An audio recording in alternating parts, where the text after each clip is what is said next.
Hello and welcome. Let us discuss about the genesis and ideology of India's foreign policy in this lecture. But before that, we must understand that what is the meaning of foreign policy. Foreign policy simply means how a country is dealing with other countries.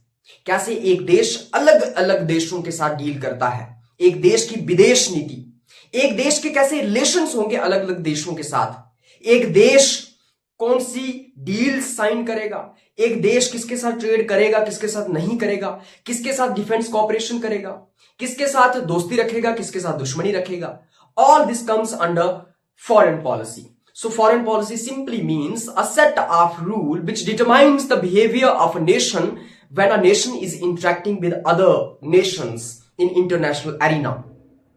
हर एक देश अपनी foreign policy इस हिसाब से बनाने की कोशिश करता है ताकि वो ज्यादा से ज्यादा अपना फायदा ले सके.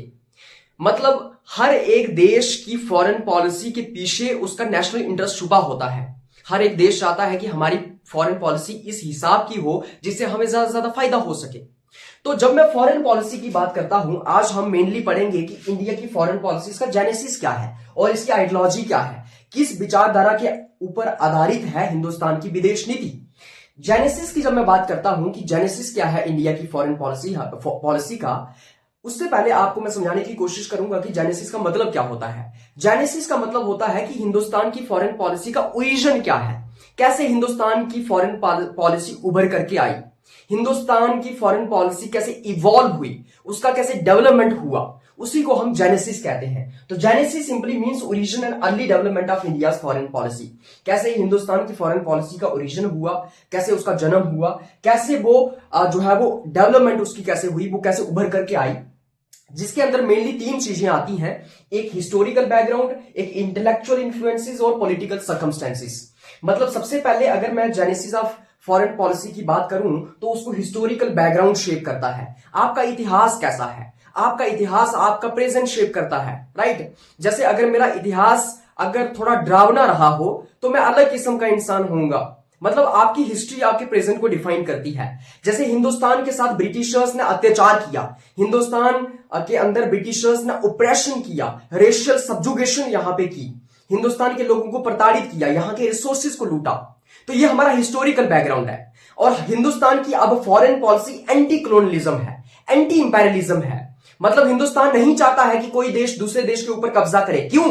क्योंकि हमारे साथ इतिहास में ऐसा हुआ है.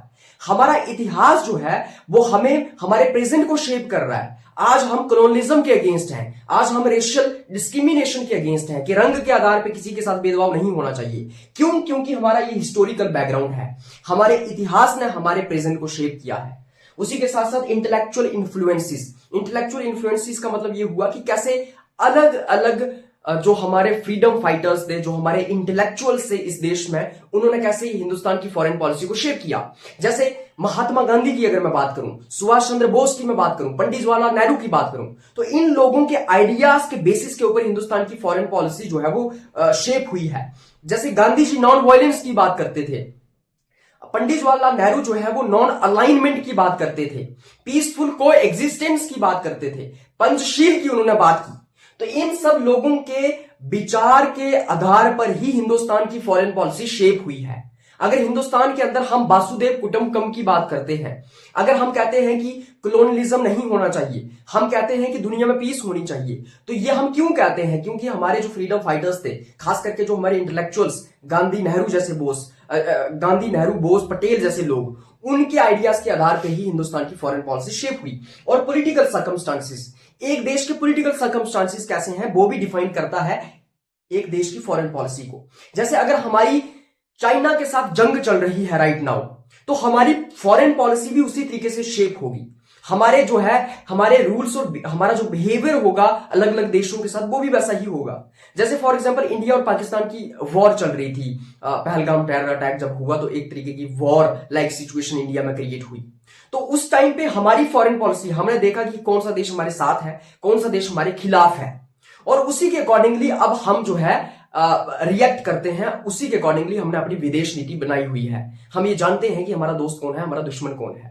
तो जो पॉलिटिकल सर्कमस्टेंसेस होते हैं, जो राजनीतिक सर्कमस्टेंसेस होते हैं एक देश के, वो भी एक देश की फॉरेन पॉलिसी को शेप करते हैं। तो जेनेसिस में मेनली 3 चीजें इन्वॉल्व होती हैं। एक आ गया आपका हिस्टोरिकल बैकग्राउंड कैसा है, इंटेलेक्चुअल इन्फ्लुएंस कैसा है, और कैसे पॉलिटिकल सर्कमस्टेंसेस हैं, उसी से एक देश की फॉरेन पॉलिसी शेप होती है। अब अगर मैं इंडिया की फॉरेन पॉलिसी के जेनेसिस की बात करूं, तो जो हमारी इंडिया की फॉरेन पॉलिसी है उसका जेनेसिस हमें मेन 3 चीजों में देखने को मिलता है। हमारे 3 मेजर सोर्सेज हैं इंडिया की फॉरेन पॉलिसी के जेनेसिस की जब मैं बात करता हूं। सबसे पहले आता है द कॉलोनियल एक्सपीरियंस, दूसरा आता है India's freedom struggle and nationalist ideology, और तीसरा आता है India civilisation and philosophical traditions. इन 3 सोर्सेस के ऊपर हिंदुस्तान की फॉरेन पॉलिसी आधारित है। इन 3 सोर्सेस के बेसिस के ऊपर इंडिया की फॉरेन पॉलिसी का जन्म हुआ है। जेनेसिस हम उसका डिराइव कर सकते हैं। सबसे पहले आता है colonial experience as the foundation. Colonial experience as the foundation का मतलब क्या हुआ कि जो हिंदुस्तान ने कॉलोनियलिज्म को एक्सपीरियंस किया, कि हिंदुस्तान के अंदर 200-300 साल अंग्रेजों ने रूल किया, और जब अंग्रेजों ने रूल किया तो हमारा पॉलिटिकल एक्सप्लॉइटेशन तो किया, पॉलिटिकल डोमिनेशन तो किया। पॉलिटिकल डोमिनेशन का मतलब यह है कि वो अपनी सरकार यहां पे चला रहे हैं, सरकार चुनी हुई नहीं है, खुद रूल्स बना रहे हैं, ऐसे रूल्स बना रहे हैं जो उनको फायदा पहुंचाएं, और हिंदुस्तानियों को प्रताड़ित करने वाले वो रूल्स बना रहे हैं।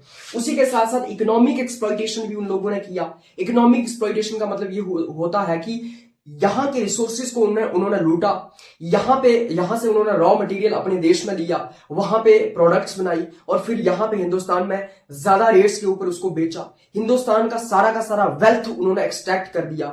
ड्रेन ऑफ वेल्थ हुआ कॉलोनियलिज्म के दौरान। जो हिंदुस्तान में जब ब्रिटिश रूल चल रहा था तो सारा का सारा पैसा अंग्रेजों ने लूट लिया। हमारे ऊपर हैवी टैक्सेस वो लोग लगाया करते थे। उसी के साथ साथ उन्होंने रेशियल सब्जुगेशन भी किया। रेशियल सब्जुगेशन का मतलब ये हुआ कि रंग के आधार पे भेदभाव। उन्होंने कहा कि वी आर वाइट्स, हम गोरे हैं तो हम सुपीरियर हैं, तुम काले हो तो तुम इंफीरियर हो। तो उन्होंने गोरे और काले के बीच में, व्हाइट और ब्लैक के बीच में, या कलर के बीच में एक रेशियल डिस्क्रिमिनेशन किया। उन्होंने बेसिकली रंग के आधार पे भेदभाव किया।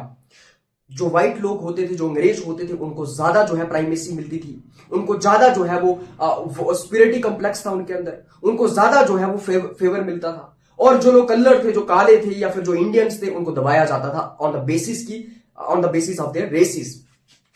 तो जब ब्रिटिश रूल हिंदुस्तान में चल रहा था, कॉलोनियलिज्म चल रहा था, तो पॉलिटिकल डोमिनेशन तो था ही, पॉलिटिकल कंट्रोल तो था ही, इकोनॉमिक एक्सप्लॉइटेशन भी था उसी के साथ, और रेशियल सब्जुगेशन भी था, रंग के आधार पर भेदभाव।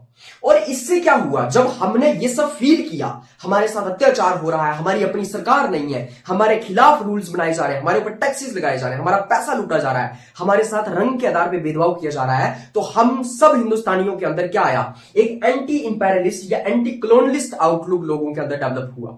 जो हिंदुस्तान के लीडर्स थे, जो इंडियन लीडर्स थे, उनके अंदर एक एंटी इंपेरियलिस्ट और एंटी कॉलोनियलिस्ट परसेप्शन या फिर आउटलुक डेवलप हुआ।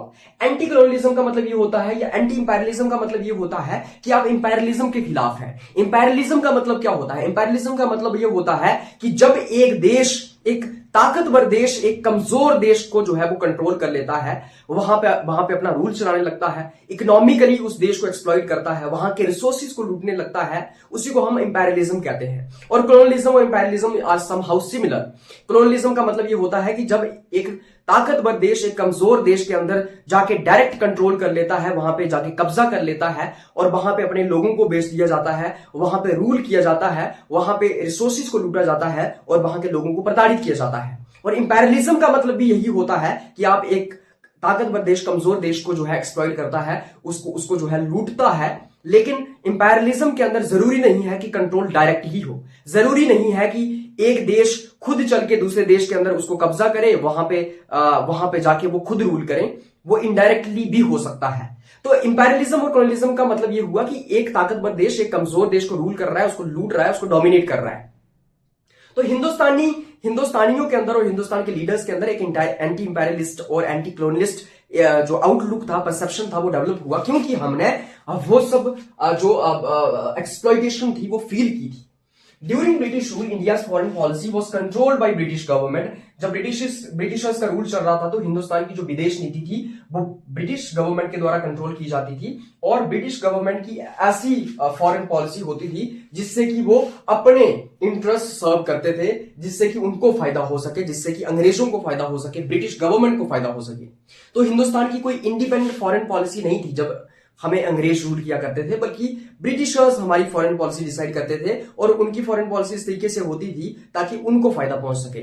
कई सारे हिंदुस्तान के सोल्जर्स जो थे वो पूरी दुनिया में अलग अलग वॉर्स में लड़ाए गए, उनको अलग अलग वॉर्स में यूज किया गया। कहीं पे वर्ल्ड वॉर 1 चल रही है, कहीं पे वर्ल्ड वॉर 2 चल रही है, वहां पे इंडियन सोल्जर्स को भेज दिया गया। अफगानिस्तान वॉर चल रही है। तो हुआ क्या कि इंडियन सोल्जर्स को पूरी दुनिया के अंदर अलग अलग वॉर्स के अंदर जो है यूज किया गया ब्रिटिशर्स के द्वारा, बिना उनसे पूछे, बिना हिंदुस्तानियों की कंसेंट लिए हुए। और ये सब देख के हमें ये समझ आया कि कितना जरूरी है हमारा आजाद होना और हमारी आजाद फॉरेन पॉलिसी होना। ये देख के हमें ये समझ आया कि कितना जरूरी है sovereign decision making. Sovereign decision making का मतलब ये होता है कि हम लोग आजाद हों और हमारी अपनी फॉरेन पॉलिसी हो, जिसको हम खुद डिसाइड करें, हम खुद अपनी विदेश नीति डिसाइड करें, जिससे कि जो है वो हम अपना इंटरेस्ट देख सकें। अदरवाइज जो है वो ब्रिटिशर्स जो है वो अपना इंटरेस्ट देख रहे हैं, फॉरेन पॉलिसी को इस तरीके से शेप कर रहे हैं जिससे कि उनको फायदा हो सके। तो हिंदुस्तानियों के अंदर और हिंदुस्तानी लीडर्स के अंदर एक रिसेंटमेंट क्रिएट हुई, एक आउटरेज क्रिएट हुआ कि भाई हमारे सोल्जर्स को क्यों यूज कर रहे हो, तुम जंग तुम लड़ रहे हो, वर्ल्ड वॉर 2 तुम लड़ रहे हो, और हमारे सोल्जर्स को तुम मारने के लिए वहां पे भेज रहे हो। हम क्यों लड़े भाई, हमारी तो लड़ाई नहीं है, लड़ाई तुम्हारी है, हम क्यों लड़े। उसी के साथ साथ आप ऐसी फॉरेन पॉलिसी बना रहे हो जिससे तुम्हें फायदा हो रहा है, हिंदुस्तानियों को फायदा नहीं हो रहा है। तो हिंदुस्तानियों के अंदर एक रियलाइजेशन आई, हिंदुस्तानी लीडर्स के अंदर एक रिसेंटमेंट, एक आउटरेज आया, जिससे कि हमने ये जानना कि कितना जरूरी है हमारे पास एक स्वतंत्र विदेश नीति होना, जिसे खुद हम अपने डिसीजंस ले सकें। So after independence India strongly oppose colonialism in all forms. जब हमारा देश आजाद हुआ तो हमने कहा कि कॉलोनियलिज्म जो है वो खत्म होना चाहिए। कॉलोनियलिज्म को हमने अपोज किया। क्यों? क्योंकि हमारे साथ कॉलोनियलिज्म का हमने एक्सपीरियंस देखा था और हमें पता था कि कितना बुरा होता है ये एक्सपीरियंस। इसलिए एशिया और अफ्रीका में जितनी भी लिबरेशन मूवमेंट्स चल रही थी, जितनी भी एंटी कॉलोनियलिस्ट मूवमेंट्स चल रही थी, उन सभी मूवमेंट्स को हमने सपोर्ट किया। हमने कहा कि हाँ, एशिया और अफ्रीका के जो अलग देश हैं, इनके पास आजादी का पूरा अधिकार है, इनके साथ कोई किसी तरीके का कॉलोनियलिज्म नहीं होना चाहिए। तो हमारा जो है वो एक एंटी कॉलोनियल या एंटी इंपेरियल स्टैंड्स डेवलप होके आया हमारी विदेश नीति के अंदर। इसलिए अगर आप इंडिया की फॉरेन पॉलिसी को देखोगे तो हमने हमेशा एंटी इंपेरियलिज्म और एंटी कॉलोनियलिज्म बात की है, एक स्टैंड लिया है।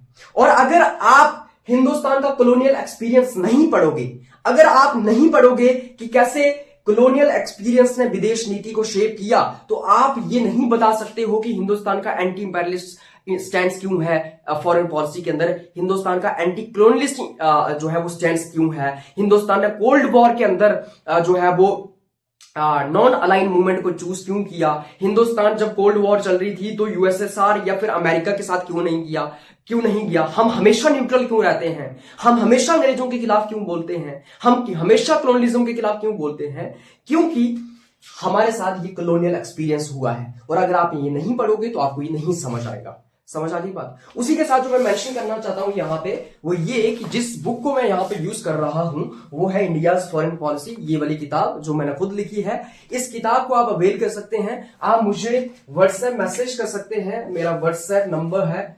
9103111350। इस पे आप मुझे व्हाट्सएप मैसेज कर सकते हैं, वहां पे मैं आपको पीडीएफ शेयर कर दूंगा। और if you are from Udhampur तो आप इसको जो है वो नेशनल बुक डिपॉट जो गोल मार्केट उधमपुर है वहां से खरीद सकते हैं। आपको सिंपली ये कहना है कि हमें इंडिया की फॉरेन पॉलिसी चाहिए 8th सेमेस्टर की, जो अक्षय ठाकुर की किताब है। ठीक है, तो this book is specifically for 8th semester students, और बाकी जो आपकी 8th सेमेस्टर की किताबें हैं वो भी अवेलेबल हैं। If you want to avail them you can message me on 9103113950। Moreover this book is written in very simple language. आप इसको आसानी से समझ सकते हैं, इसको पढ़ सकते हैं। और क्योंकि मैं इसको as a reference book use कर रहा हूं पूरी की पूरी इस सीरीज को शूट करने के लिए, सारे लेक्चर्स के लिए, तो अगर आप लेक्चर देखेंगे फिर इस किताब को पढ़ेंगे तो आपको अच्छे से समझ आएगा। कई सारी केस स्टडीज मैंने यहाँ पे इस्तेमाल की हैं और इसको एक स्टैंडर्ड बुक बनाने का एक बेसिकली मैंने इसको स्टैंडर्ड बुक की फॉर्म में प्रेजेंट करने की कोशिश की है। एज कम्पेयर टू, क्योंकि हमारे पास मार्केट में ज्यादा गाइड बुक्स होती हैं, तो मैंने चाहा है कि ये स्टैंडर्ड बुक की तरह जो है वो प्रेजेंट हो, ताकि बच्चे और डीपली अंडरस्टैंड कर सकें हिंदुस्तान की फॉरेन पॉलिसी को। उसके बाद सेकंड मेजर सोर्स जो genesis of India foreign policy है वो है influence of Indian national movement. तो जो इंडिया की फ्रीडम स्ट्रगल थी या इंडियन नेशनल मूवमेंट जो थी, जिसमें हम अंग्रेजों के खिलाफ लड़ रहे थे, आजादी की मांग कर रहे थे, हमारे फ्रीडम फाइटर्स जो थे वो कई सारे शहीद हो गए, तो इसने भी काफी ज्यादा प्रभावित किया इंडिया की फॉरेन पॉलिसी को। यहां पे भी हमें जेनेसिस देखने को मिलता है इंडियन फॉरेन पॉलिसी का। सबसे पहले आपको ये समझना है कि जो इंडियन नेशनल मूवमेंट थी उसका एक ग्लोबल आउटलुक था। ग्लोबल आउटलुक था मतलब इंडियन नेशनल मूवमेंट सिर्फ और सिर्फ इनवर्ड लुकिंग नहीं थी। इनवर्ड लुकिंग का मतलब क्या होता है? When you are concerned about your self only, when you are concerned about your country only, the problems of your country, and you are not concerned about the other countries, उसको हम inward looking कहते हैं। Inward looking मतलब आप अपने देश से ही concerned हैं, आपको बाकी दुनिया से कुछ लेना देना नहीं है, आप अपनी प्रॉब्लम से जो है वो कंसर्न्ड है, and you are not concerned about other problems in the world, उसको हम इनवर्ड लुकिंग कहते हैं। लेकिन इंडियन नेशनल मूवमेंट जो थी वो आउटवर्ड लुकिंग थी, वो ग्लोबल आउटलुक रखती थी। इसका मतलब ये हुआ कि हमारे जो फ्रीडम फाइटर्स थे, जो हमारे फ्रीडम के लिए जो लड़ रहे थे लोग, जो हमारे लीडर्स थे, वो बेसिकली एक ग्लोबल आउटलुक रखते थे। जैसे अगर मैं नेहरू या गांधी या बोस की बात करूं, तो ये सारे लोग जो थे वो they were well aware about the international developments, मतलब उनको पूरा पता था कि पूरी दुनिया में क्या हो रहा है, और वो अलग अलग इश्यूज के ऊपर अपने व्यूज भी एक्सप्रेस करते थे। पूरी दुनिया में जो अलग अलग घटनाएं हो रही थी, और इवन कि ये लोग बाहर से ही पढ़ के आए थे, तो they were well aware about what is happening around the world, right. तो खास करके अगर मैं नेहरू की बात करूं, तो नेहरू का एक सेंट्रल रोल रहा है इंडियन फॉरेन पॉलिसी के अंदर। क्यों? क्योंकि नेहरू एक बहुत पढ़े लिखे आदमी थे, बहुत इंटेलेक्चुअल किस्म के आदमी थे, देश के पहले प्रधानमंत्री बने, देश के पहले फॉरेन मिनिस्टर भी बने, और जब देश आजाद हुआ तो काफी साल उन्होंने बेसिकली इस देश को लीड किया, जिसमें वो फॉरेन मिनिस्टर और प्राइम मिनिस्टर के का रोल जो है वो इस देश में निभा रहे थे। तो अगर मैं नेहरू की बात करूं, उन्होंने कई सारे इंटरनेशनल कॉन्फ्रेंसेस के अंदर पार्टिसिपेट किया, जिसमें उन्होंने कई सारे एंटी फासिस्ट स्ट्रगल्स को जो है वो सपोर्ट किया।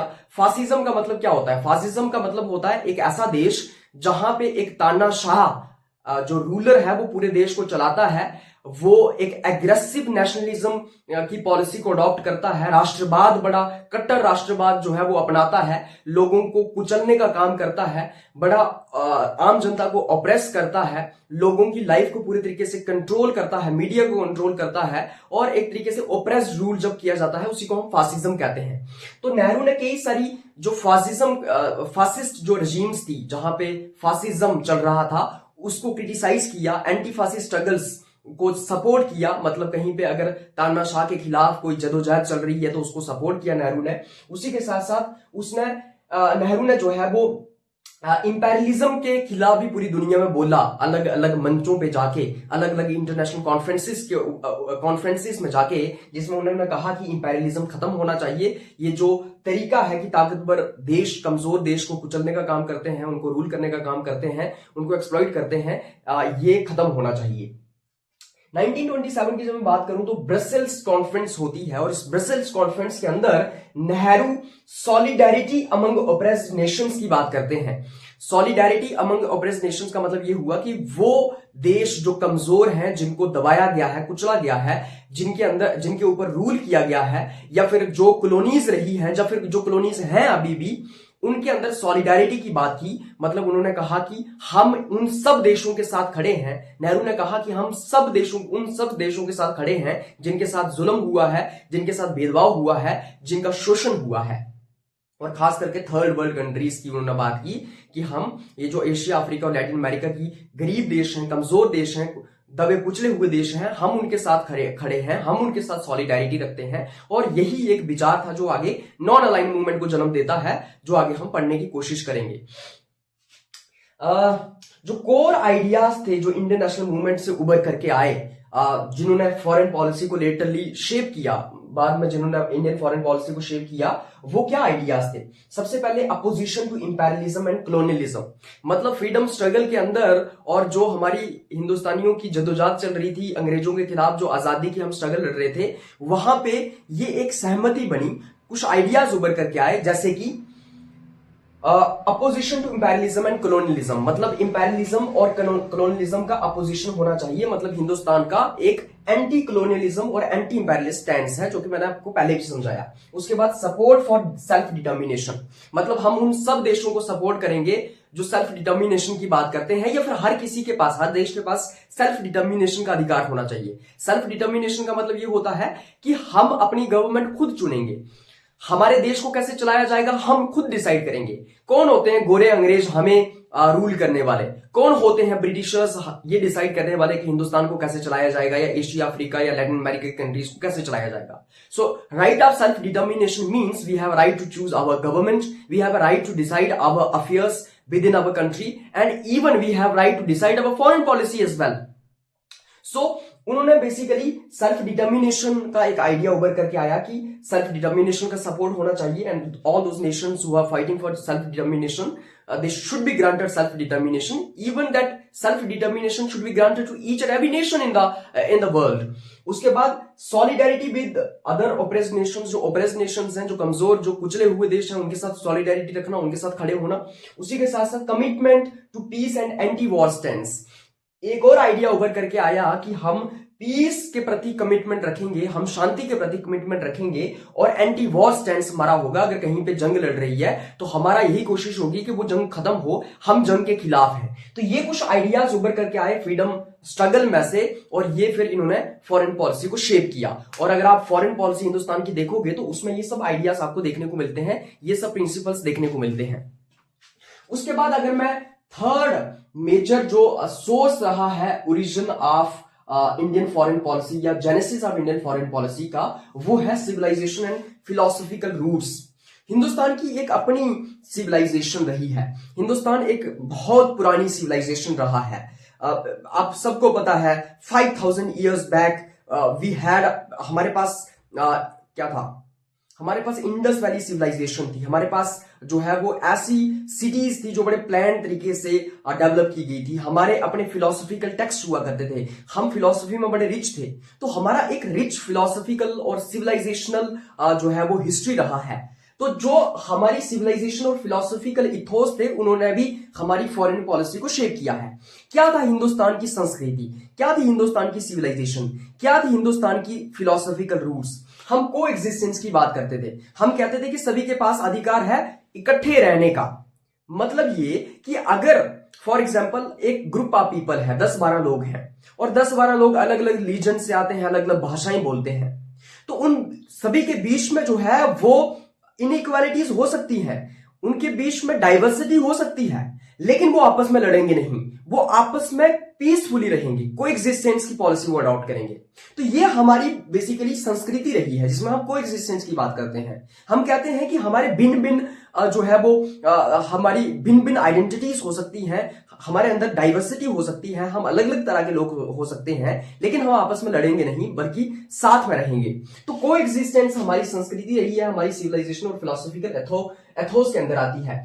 टॉलरेंस की पॉलिसी, टॉलरेंस हमारी संस्कृति का पार्ट रहा है। सहनशीलता, मतलब हम बाकी लोगों के प्रति टॉलरेंट होने चाहिए, हम ऑर्थोडॉक्स नहीं होने चाहिए, कंजर्वेटिव नहीं होने चाहिए। अगर मैं हिंदू हूं, अगर मैं तिलक लगा रहा हूं, अच्छी बात है, लेकिन मेरा पड़ोसी अगर नमाज पढ़ रहा है तो उसको पढ़ने दो, तो मेरा उसके प्रति कोई किसी तरीके का जो है वो कोई रंजिश नहीं होनी चाहिए, कोई नफरत नहीं होनी चाहिए।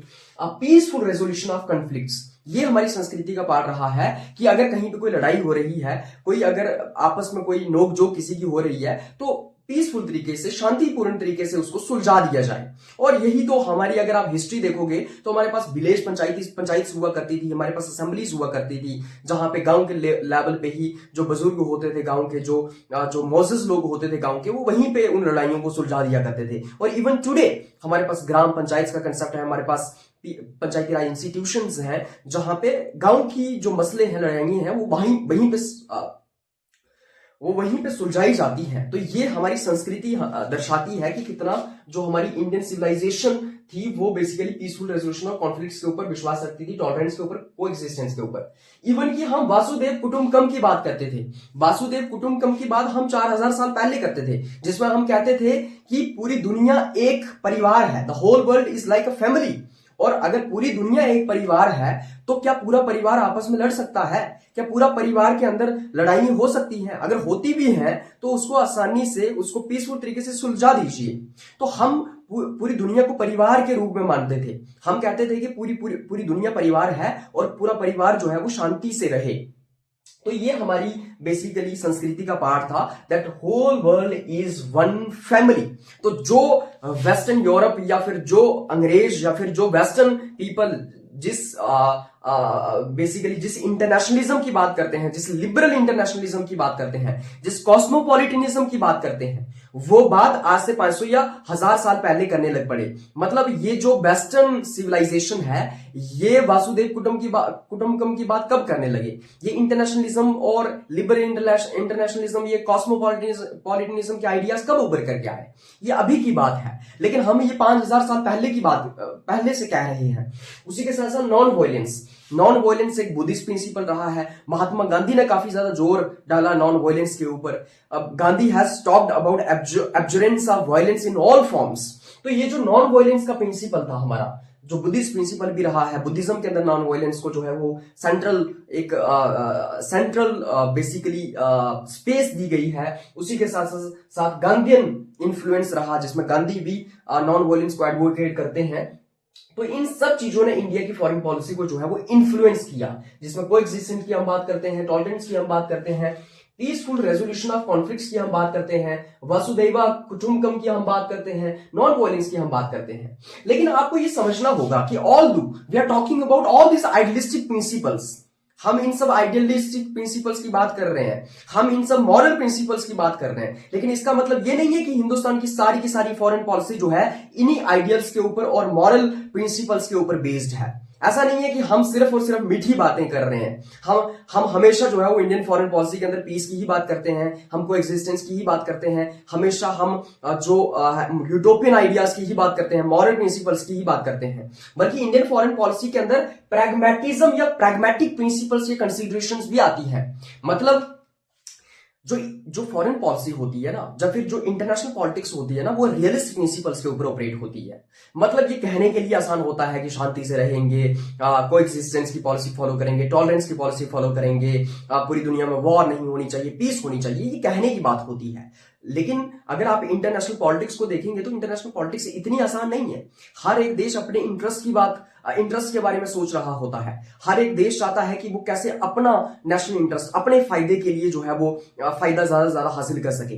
तो इंटरनेशनल पॉलिटिक्स जो है, it is very chaotic, it is anarchy like situation, जहां पे हमेशा देश आपस में लड़ते रहते हैं। तभी तो एक फिलोसोफर हंस जमर गिंथो ने कहा the international politics is the उसने कहा कि इंटरनेशनल पॉलिटिक्स जो है वो struggle for power among Nations है। सारे नेशंस पावर के लिए स्ट्रगल कर रहे हैं। हमेशा जो है वो यहाँ पे अराजकता ही होगी, मारकाट ही होगी, हमेशा वॉर्स होती ही रहेंगी। तो अगर आप मीठी मीठी बातें करते रहोगे, आप पीस की बात कर रहे हो और बाकी वाले देश तुम्हें दबा रहे हैं, तुम्हें जो है वो जूता मार के जा रहे हैं, तो इसका मतलब ये है कि that you have failed foreign policy. आप सिर्फ यूरोपियन आइडियाज की बात कर रहे हो, आप हवा में बात कर रहे हो, आप मीठी मीठी बातें, ख्याली पुलाव आप बना रहे हो, लेकिन आपकी फॉरेन पॉलिसी फेल हो चुकी है, क्योंकि आपकी फॉरेन पॉलिसी सिर्फ मॉरल प्रिंसिपल्स के ऊपर नहीं होनी चाहिए।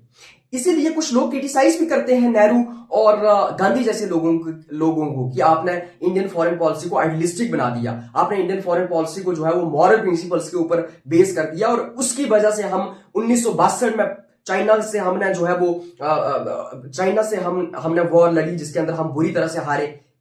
ये क्यों हुआ? क्योंकि हमारी फॉरेन पॉलिसी जो है फेल थी। लेकिन ऐसा नहीं है। इंडिया की फॉरेन पॉलिसी आइडियलिस्टिक प्रिंसिपल्स के ऊपर बेस तो है ही, हमारे फॉरेन पॉलिसी के अंदर मॉरल प्रिंसिपल्स तो हैं ही, लेकिन हम प्रैग्मेटिक कंसीडरेशंस को भी ध्यान में रखते हैं। ऐसा नहीं है कि नेहरू और गांधी ने पूरे तरीके से प्रैग्मेटिज्म को अवॉइड कर दिया, ऐसा नहीं था। हमने स्ट्रेटेजिक ऑटोनॉमी और स्ट्रेटेजिक इंटरेस्ट को भी इनकॉर्पोरेट किया अपनी फॉरेन पॉलिसी के अंदर। सो क्रिटिसाइजिंग नेहरू एंड गांधी को और नेहरू को हम क्रिटिसाइज कर रहे हैं इसलिए क्योंकि वो मॉरल प्रिंसिपल्स की बात कर रहे थे। पूरी की पूरी फॉरेन पॉलिसी उन्होंने आइडियलिस्टिक इन नेचर बना दी। It is completely wrong, it's vague, ये पूरी तरीके से वेग है। बल्कि हमारी foreign policy it was the mixture of both idealistic principles, moral principles as well as pragmatic considerations. तो क्योंकि यहाँ पे मैं ये जिक्र इसलिए करना चाहता हूं क्योंकि लेटर ऑन ये क्रिटिसाइज किया गया नेहरू और गांधी को, नेहरू को खास करके, कि आपने जो फॉरेन पॉलिसी थी उसको इतना आइडियलिस्टिक नेचर आपने दे दिया कि फिर जो आपने 1962 में जो चाइना ने हमें जिस तरीके से बुरे तरीके से हराया, उसका यही कारण था कि नेहरू ने जो है वो इंडियन फॉरेन पॉलिसी को उस तरीके से जो है वो शेप किया। उसके बाद एक और चीज हम यहाँ पे डिस्कस करेंगे, रोल ऑफ नेहरू। मैंने आपको बताया कि नेहरू का एक सेंट्रल रोल रहा है इंडियन फॉरेन पॉलिसी में। वो प्रधानमंत्री रहे, कितने 16-17 साल शायद वो प्रधानमंत्री रहे, फ्रॉम 1947 टू 1967 से लेके कब उनकी 62-63 में शायद डेथ होती है उनकी, if I am not mistaken. तो ये सारा का सारा 3 और 10 13 16-17 साल का फेज रहा। 16-17 साल वो प्रधानमंत्री रहे, देश के एक्सटर्नल अफेयर मिनिस्टर रहे, फॉरेन पॉलिसी उन्हीं के हाथ में थी। तो एक हमारे देश को जब नया हमारा देश पैदा हुआ था, जो यंग इंडिया था जिसको आजादी मिली है, तो उसका जो आने वाले 10, 12, 15, 20 साल जो थे वो नेहरू ने उसको लीड किया। तो नेहरू का काफी ज्यादा रोल रहा है इंडिया की फॉरेन पॉलिसी के अंदर। नेहरू ने बेसिकली इंडिपेंडेंट डिसीजन मेकिंग की बात की। उन्होंने कहा कि हर देश के पास अधिकार होना चाहिए कि वो अपने फैसले खुद ले और किसी दूसरे देश का उसके ऊपर दबाव ना हो। तो हर किसी देश के पास जो है वो आजादी का अधिकार है और इंडिपेंडेंट डिसीजन मेकिंग का अधिकार है। उन्होंने नॉन अलाइनमेंट की बात की। नॉन अलाइनमेंट का मतलब ये हुआ कि जो मेजर पावर ब्लॉक्स बने हुए थे कोल्ड वॉर के टाइम पे, आधी दुनिया यूएसएसआर की तरफ थी, आधी दुनिया यूएसए की तरफ थी। आधी तो मैं नहीं कहूंगा, मतलब कुछ लोग जो थे, कुछ कंट्रीज जो थी वो यूएसएसआर की तरफ थी और कुछ कंट्रीज जो है वो यूएसए की तरफ थी। उस टाइम पे नेहरू जो है वो नॉन अलाइनमेंट के आइडिया के साथ आए। उन्होंने कहा कि ना ही हम यूएसएसआर के साथ जाना चाहते हैं, ना ही हम यूएसए के साथ जाना चाहते हैं। और इसमें नेहरू को कई सारे बाकी जो देश थे, जो थर्ड वर्ल्ड कंट्रीज थी, खास करके एशिया, अफ्रीका और लैटिन अमेरिका की कंट्रीज जो कॉलोनीज रही थी या जिनके ऊपर अंग्रेजों ने रूल किया था, खास करके मेजॉरिटी ऑफ दोस कंट्रीज, उन्होंने नेहरू के साथ वो सारे देश आए। They joint hands with Nehru and togetherly, मतलब सारों ने इकट्ठे होकर जो है वो नॉन अलाइनमेंट की बात की। नेहरू ने नॉन अलाइनमेंट की बात की, that we are not going to join any major power bloc, neither we will be joining to USSR nor we will be joining to USA. तो हम यहाँ पे न्यूट्रल रहने की कोशिश की नेहरू के द्वारा, और ये एक बहुत बड़ा कदम था कि काफी सारे लोग इसको क्रिटिसाइज भी करते हैं कि आपने नॉन अलाइनमेंट की पॉलिसी अडॉप्ट कर ली, और यही एक कारण रहा कि हम 1962 में चाइना से बुरी तरीके से हारे। लेकिन मैं समझता हूं, या फिर अगर आप मेजर जो फॉरेन पॉलिसी एनालिस्ट हैं उनकी बात, उनको अगर आप ध्यान से पढ़ने की कोशिश करोगे तो आप ये समझोगे कि हम एक नए आजाद हुए देश हैं, हम कमजोर हैं, हमारी मिलिट्री पावर नहीं है, हम इकोनॉमिकली स्ट्रांग नहीं है, हम पूरे तरीके से टूट चुके हैं, हमारी कमर टूट चुकी है, हम गुर्बत से बाहर निकले हैं, हमारा लिटरेसी रेट जो है वो बहुत कम है, हमारा लाइफ एक्सपेक्टेंसी रेट बहुत कम है, पूरे देश में गुर्बत है, बुरा हाल है इस देश का। तो इस टाइम पे अगर आप किसी मेजर पावर ब्लॉक के साथ ज्वाइन हो जाते हैं तो अगेन इसका मतलब ये है कि आप अपनी सोवरेनिटी और सेल्फ डिटर्मिनेशन के साथ कंप्रोमाइज कर रहे हो, जिसका आपको नुकसान भुगतना पड़ सकता था। तो I think it was strategic move by Nehru and non alignment was appreciable step. His thinking was influenced by, जो नेहरू की थिंकिंग थी वो इन सब चीजों के साथ इन्फ्लुएंस थी। वो लिबरल इंटरनेशनलिज्म से प्रभावित थे। लिबरल इंटरनेशनलिज्म का मतलब ये हुआ कि सारे देश जो हैं वो आपस में भाईचारे के साथ रहेंगे, पीसफुल को एक्सिस्टेंस होगा, लड़ाइयां नहीं लड़ेंगे, अगर लड़ाई हो भी जाती है तो शांतिपूर्ण तरीके से उसको सुलझाया जाएगा। सारे देशों के बीच में कॉपरेशन होना चाहिए, सहयोग होना चाहिए, सारे देश जो है वो सभी के भले के लिए काम करेंगे।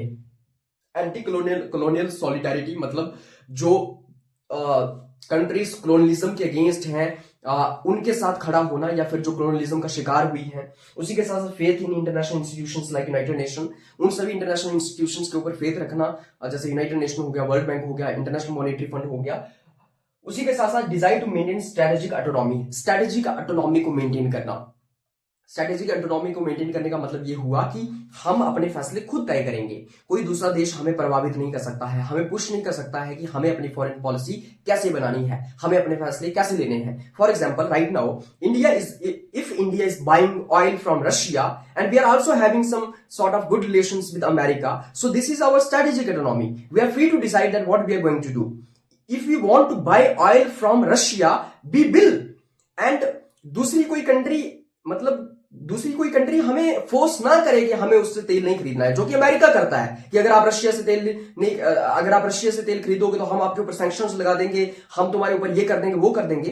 तो यही नेहरू कहते थे कि भाई हमारे पास स्ट्रेटेजिक ऑटोनॉमी होनी चाहिए, that we will decide our affairs. हम कैसे मतलब हमारे फैसले हम खुद लेंगे। अगर हम रशिया से तेल खरीदना चाहते हैं हम खरीदें, उसमें तुम्हें क्या दिक्कत है। तो ये स्ट्रेटेजिक ऑटोनॉमी होती है, that we are going to decide our affairs and no other nation will preach us and school us that what should we do, right? तो this is the genesis of India's foreign policy. I hope कि आपको समझ आ गया होगा। उसी के साथ साथ जब मैं यहाँ पे आपको बता रहा था, क्या बता रहा था आपको, कि जो इंडियन फ्रीडम स्ट्रगल थी वहां पे वो इनवर्ड लुकिंग नहीं थी, बल्कि उसका एक आउटवर्ड लुक था, या फिर उसका एक ग्लोबल आउटलुक था। Indian freedom fighters and leaders well concern, well aware about what is happening around the world. तो इसके अंदर मैं आपको एक और चीज मेंशन कर दूं कि इंडियन नेशनल कांग्रेस ने सिर्फ और सिर्फ हिंदुस्तान के अंदर आजादी के लिए लड़ाई नहीं लड़ी। इंडियन नेशनल कांग्रेस ने या फिर हमारे फ्रीडम फाइटर्स ने ये नहीं सोचा सिर्फ कि हिंदुस्तान के अंदर क्या क्या होना चाहिए, हमारे देश के अंदर कैसे प्रॉब्लम सॉल्व होंगी, बल्कि इंडियन नेशनल कांग्रेस ने कई सारे ऐसे रेजोल्यूशंस पास किए जिसके अंदर उन्होंने फासिज्म के अगेंस्ट बेसिकली रेजोल्यूशंस पास किए, जिसके अंदर जो फॉर एग्जांपल एक टाइम पे जो जापान था वो चाइना को जो है वो चाइना के प्रति एग्रेशन दिखा रहा था, उसको क्रिटिसाइज किया। तो कई सारे इंटरनेशनल इंस्टेंसेस के ऊपर कई सारे रेजोल्यूशंस को पास किया गया इंडियन नेशनल कांग्रेस के द्वारा। So that's why we were global in, we had global outlook, we were not having only inward looking, right. तो ये आपको समझना है। Now let us try to discuss about the ideology of India's foreign policy. That what is the ideology of India's foreign policy? This ideology is itself derived from the genesis of India's foreign policy. ये जो ideology है ये भी कहां से आई, genesis से ही आई है। मतलब हिंदुस्तान की जो फॉरेन पॉलिसी है उसका आधार क्या है, उसकी विचारधारा क्या है, किन आइडियाज के ऊपर बेस्ड है वो। तो अल्टीमेटली ये आइडियाज आए कहां से, ये जेनेसिस से ही आए। हमारा जो हिस्टोरिकल एक्सपीरियंसेस रहे, जो हमारा कॉलोनियल एक्सपीरियंस रहा, क्योंकि जो हमारा कॉलोनियलिज्म है, जो हमारे फ्रीडम स्ट्रगल या फ्रीडम लीडर्स के आइडियाज हैं, या फिर जो हमारा सिविलाइजेशनल या फिलोसॉफिकल जो हमारे एथोज हैं, हमारी संस्कृति जो है, उधर से ही हमारी आइडियोलॉजी आई है फॉरेन पॉलिसी की। जैसे फॉर एग्जांपल हमारे साथ, मैंने आपको पहले ही बताया कि हमारे साथ अत्याचार हुआ, हमारा सब्जुगेशन हुआ, हमारे साथ हमारा शोषण हुआ, अंग्रेजों ने हमारे ऊपर रूल किया, ओप्रेस्ड रूल किया, हमारे साथ रंग के आधार पे भेदभाव किया।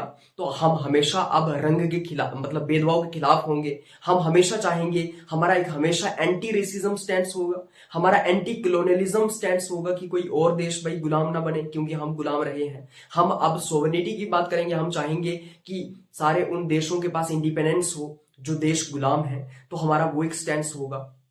तो अल्टीमेटली हमारी जो आइडियोलॉजी है फॉरेन पॉलिसी की, वो non alignment, anti colonialism, anti racism, peaceful coexistence, faith in international institution, strategic autonomy, इन सब चीजों के ऊपर बेस्ड है। सबसे पहले हम बात करते हैं नॉन अलाइनमेंट की। नॉन अलाइनमेंट जो है वो हमारी फॉरेन पॉलिसी का कोर रहा है, सेंटर में रहा है।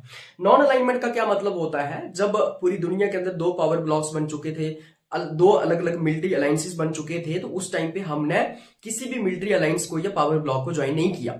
जैसे कि दुनिया दो हिस्सों में बढ़ चुकी थी, एक तरफ यूएसए था जो कैपिटलिज्म का समर्थन कर रहा था, जो लिबरल डेमोक्रेसी का समर्थन कर रहा था, एक तरफ यूएसएसआर था जो सोशलिज्म का समर्थन कर रहा था। एक तरफ यूएसए था जिसका नेटो मिलिट्री अलायंस था, एक तरफ यूएसएसआर था जिसका वार्सा पैक्ट एक मिलिट्री अलायंस था। But at that point we refused to join any of these power blocks. हमने किसी भी पावर ब्लॉक को ज्वाइन नहीं किया, हम यूएसए की तरफ भी नहीं गए, यूएसएसआर की तरफ भी नहीं गए। क्यों?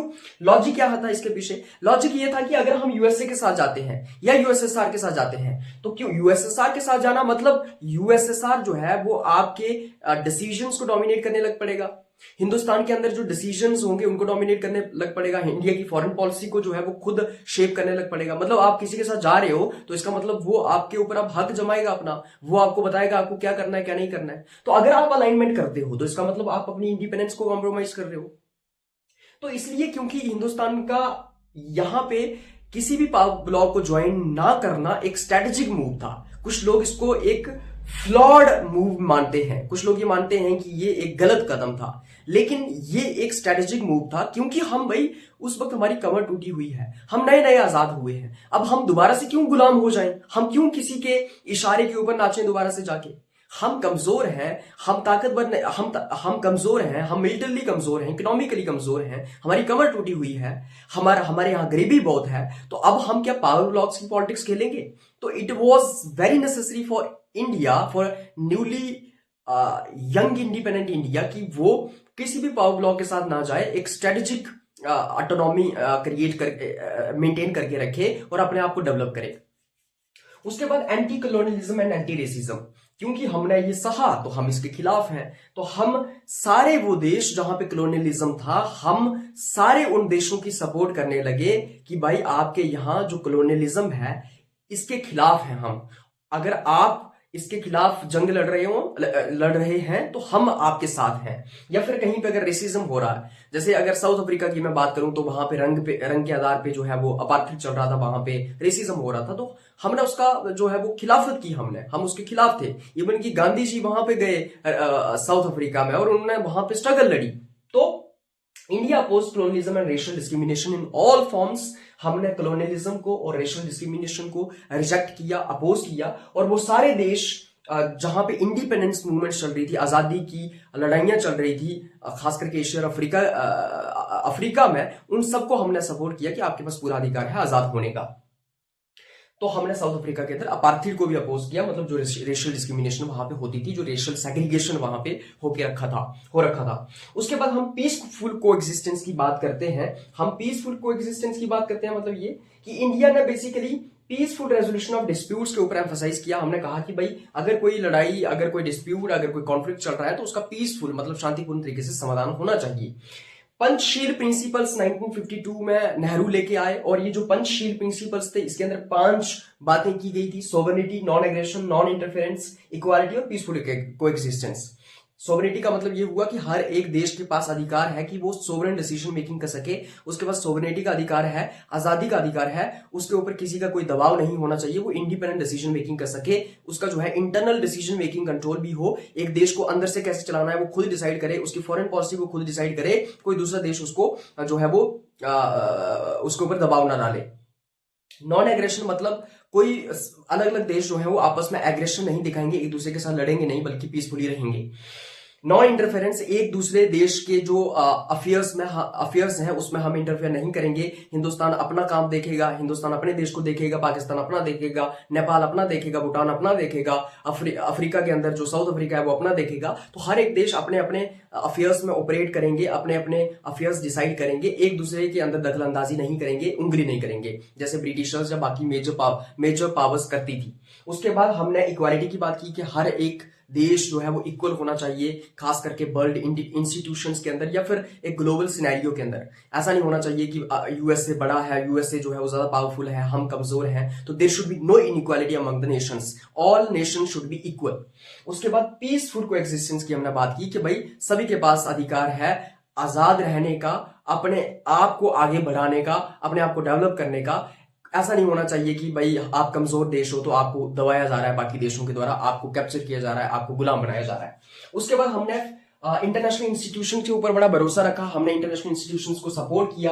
इंडिया ने यूनाइटेड नेशन को सपोर्ट किया, मल्टीलेटरलिज्म को सपोर्ट किया। हमने कहा कि भाई मल्टीलेटरलिज्म होना चाहिए, अगर कोई डिस्प्यूट है, अगर कोई झगड़ा है, अगर कोई मसला है, प्रॉब्लम है, कोई ग्लोबल इशू है, तो सारे देश मिलकर उसको सॉल्व करेंगे, इंटरनेशनल इंस्टीट्यूशंस उसके अंदर काम करेंगे। मल्टीलेटरलिज्म का मतलब ये होता है कि when a group of Nations या फिर 3-4 कंट्रीज या फिर बहुत सारी कंट्रीज जो है वो आपस में मिलके प्रॉब्लम्स को सॉल्व करती हैं। और यूनिलेटरलिज्म का मतलब होता है कि आप अकेले उस प्रॉब्लम का सॉल्यूशन फाइंड आउट करने की कोशिश कर रहे हो। So we advocated multilateralism that if there is some sort of issues in the global politics और if there are some sort of problems in global scenario, तो उसका जो सोल्यूशन होना चाहिए वो सारे देश मिलके करेंगे। Global problem should be solve through peaceful cooperation, peaceful cooperation के थ्रू ग्लोबल प्रॉब्लम सॉल्व होनी चाहिए। ऐसा नहीं है कि हमने अंधाधुंध तरीके से इंटरनेशनल इंस्टीट्यूशंस के ऊपर भरोसा रखा, बल्कि हमने इंटरनेशनल इंस्टीट्यूशंस को क्रिटिसाइज भी किया जहां पे जरूरत थी। जैसे कि अगर मैं यूनाइटेड नेशन की बात करूं तो यूनाइटेड नेशन को हमने क्रिटिसाइज किया, किसके लिए? क्योंकि वहां पे जो अनइक्वल पावर स्ट्रक्चर था। जैसे फॉर एग्जांपल अगर मैं यूनाइटेड नेशन के अंदर यूनाइटेड नेशन सिक्योरिटी काउंसिल की बात करूं तो वहां पे यूनाइटेड नेशन सिक्योरिटी काउंसिल के अंदर कुछ परमानेंट मेंबर्स आते हैं, कुछ नॉन परमानेंट मेंबर्स आते हैं। परमानेंट मेंबर्स के पास वीटो पावर है, उनके पास ज्यादा अथॉरिटी है, उनकी ही बात मानी जाती है, डिसीजन मेकिंग को वो डोमिनेट करते हैं। तो वहां पे हमने कहा कि भाई हमारे पास भी अधिकार होना चाहिए, हर एक देश के पास इक्वल जो है वो शेयर होल्डर होना चाहिए। हर एक देश जो है इन इंस्टीट्यूशंस के अंदर। ऐसा नहीं होना चाहिए कि यूनाइटेड नेशन सिर्फ अमेरिका की बात सुन रहा है या आईएमएफ जो है सिर्फ अमेरिका की बात सुन रहा है। तो हमने यूएनएससी के अंदर, यूनाइटेड नेशन सिक्योरिटी काउंसिल के अंदर सुधार की बात की, हमने न्यू इकोनॉमिक वर्ल्ड ऑर्डर की बात की, तो हमने आईएमएफ के अंदर जो है वो सुधार करने की बात की। तो ऐसा नहीं है कि हमने अंधाधुंध तरीके से सपोर्ट किया इंस्टीट्यूशंस का, जहां पे जरूरत थी वहां पे क्रिटिसाइज किया और रिफॉर्म्स की भी मांग की। Strategic autonomy. अब स्ट्रेटेजिक ऑटोनॉमी जब मैं बात करता हूं, स्ट्रेटेजिक ऑटोनॉमी का मतलब ये होता है कि हम अपने अफेयर्स खुद डिसाइड करें।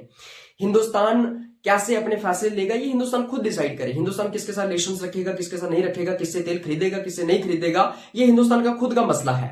तो हिंदुस्तान कैसे ऑपरेट करेगा, हिंदुस्तान का बिहेवियर कैसा होगा, ये हिंदुस्तान खुद डिसाइड करेगा। बाकी कोई नेशन हिंदुस्तान के ऊपर दबाव न डाले। That is strategic autonomy. For example, India जो है वो मल्टीपल पावर्स के साथ एंगेज होता रहा। हमारे यूएसए के साथ भी रिलेशंस अच्छे थे, हमारे रशिया के साथ भी अच्छे रहे, हमारे जो है वो बाकी देशों, इंग्लैंड के साथ अच्छे रहे, फ्रांस के साथ अच्छे रहे। तो हम किसी के साथ बिगाड़ना नहीं चाहते थे। ऐसा नहीं होना चाहिए कि भाई अमेरिका कह रहा है कि तुम रशिया से तेल खरीदोगे तो तुम्हें इसके साथ बिगाड़नी पड़ेगी, तुम ऐसा मत करो, वैसा मत करो। तो हम इंडिपेंडेंट डिसीजन मेकिंग कर सकें, और उसी को हम स्ट्रेटेजिक ऑटोनॉमी कहते हैं। तो इवन आफ्टर कोल्ड वॉर, जब पावर ब्लॉक्स खत्म भी हो चुके थे, क्योंकि जब कोल्ड वॉर चल रही थी तो हम नॉन अलाइनमेंट का प्रिंसिपल फॉलो कर रहे थे कि we are not going to join any power bloc, ना ही हम यूएसए के साथ जाएंगे, ना ही यूएसएसआर के साथ। लेकिन वो खत्म होने के बाद भी, कोल्ड वॉर खत्म होने के बाद भी हमारा यही स्टैंड रहा कि भाई हम अंधाधुंध तरीके से किसी के साथ नहीं जाएंगे कि भाई मैं तेरा दोस्त हूं और जो तेरा दुश्मन है वो मेरा दुश्मन होगा। मतलब ऐसा नहीं होगा कि तू मेरा दोस्त है और क्योंकि जो तेरा दुश्मन है वो मेरा भी दुश्मन होगा, ऐसा नहीं होगा। भाई हमारा अगर यूएसए दोस्त है तो अगर यूएसए का रशिया दुश्मन है तो हमारा वो दुश्मन थोड़ी होगा। अगर हम भी उसको अपना दुश्मन मानने लगे तो उसका मतलब हम स्ट्रेटेजिक ऑटोनॉमी के साथ कॉम्प्रोमाइज कर रहे हैं। तो हम अपने अफेयर्स को खुद डिसाइड करें, हम मल्टीपल पावर्स के साथ स्ट्रेटेजिक रिलेशंस रख सकते हैं, और हिंदुस्तान कैसे डिसीजंस लेगा, फॉरेन पॉलिसी कैसी होगी हमारी, ये हम खुद डिसाइड करेंगे। So this is all about the ideology of India's foreign policy. इस तरीके से इंडिया की फॉरेन पॉलिसी जो है, फॉरेन पॉलिसी की आइडियोलॉजी है। अब इंडिया की फॉरेन पॉलिसी की आइडियोलॉजी आपको मेनली देखने को मिलेगा, आप ये सोच रहे होंगे और काफी सारे क्रिटिक्स ये आर्ग्यू करते हैं कि भाई ये it is completely based on moral and philosophical grounds.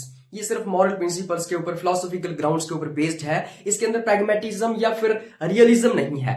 तो इसमें हमें ये भी समझना चाहिए कि शुरू में जब हम आजाद हुए उसके 10-20-30 साल तक हमारी ये आइडियलिस्टिक फॉरेन पॉलिसी जरूर रही, हालांकि उसमें प्रैग्मेटिक कंसीडरेशन थी जैसे मैंने बताया।